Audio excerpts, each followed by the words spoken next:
The UK's inflation rate stayed at 2.3% in March, but may well have risen if it hadn't been for the timing of Easter.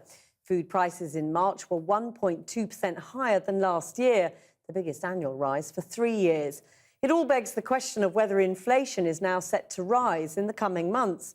Our business editor, Siobhan Kennedy, reports. Consumers, it's our spending that's held the economy up since last June's Brexit vote. Yet slowly but surely, the effects of the falling pound are starting to be felt on Britain's high streets. From clothing and shoes to food and fuel, prices are rising and spending is slowing. Are you curbing your spending? Well, I'm with my grandchildren buying some Easter. I have noticed the children's clothes have actually gone up quite a bit. We've been to a couple of stores today. Are you worried about inflation rising? Yes, I think everybody is, because my salary isn't going up, so it is a bit of a concern. I think prices are rising, actually, interestingly enough. Everything's rising.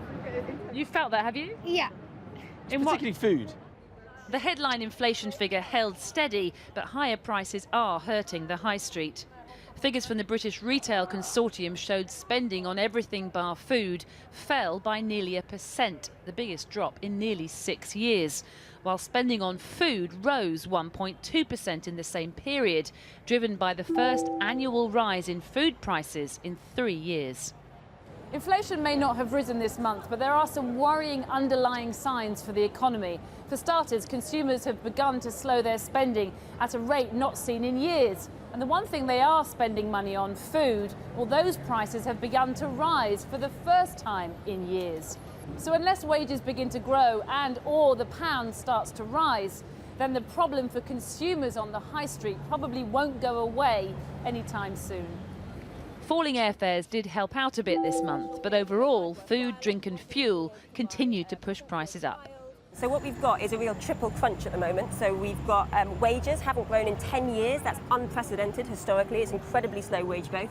We're also seeing an increase in inflation. And at the same time, because people aren't able to buy the essentials that they need, people are beginning to go to more and more to consumer loans. So that's loans on credit cards, payday loans, often very high cost loans. So it's really beginning to feel the crunch in households. And the result is, as we're seeing today with the BRC data, the consumer data, that people are just stopping spending, they're slowing their spending at quite an alarming rate. And what you can see is that people are particularly slowing their spending on non-essential goods. So if you think about it from a household perspective, this might be a family who can't afford an extra present for their child, can't afford perhaps a holiday this year, but of course your priorities continue to be putting food on the table and having a roof over your head. So those things are areas that we're not seeing a decline in spending. It's not all doom and gloom though. Spending online saw a big increase this month, which partially offset the decline in stores, while data from Barclaycard showed we spent a lot more in restaurants, hotels and pubs in March.